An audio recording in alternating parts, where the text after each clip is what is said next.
Hey everyone, welcome back to the channel. I hope you are doing absolutely well.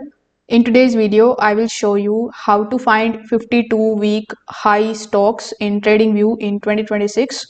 So first of all, you need to come here on tradingview.com, then log in into your account if you haven't already.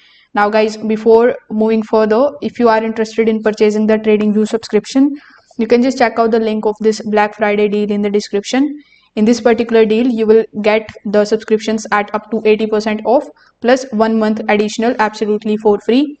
The sale is going to end in around 2 days. So if you are interested, make sure that you explore the offers and hurry up. Now let's get back straight into the video. Now, once you are on this product page, simply hover over to the products tab, then hover over to the screeners and click on the option of stocks. Now, once you do this, you will be landed here on the stock screeners. The first setting that you need to do here is to simply change the market if you want to. So click on this drop down menu and change the markets. After that, among the given filters options, click on this plus icon first, then click on the market data. Over here among the given options, simply hover over to the option of new high. When you click on it, this particular filter will be added here in the filters list. So when you click on the new high again, you will see the 52 weeks option as well.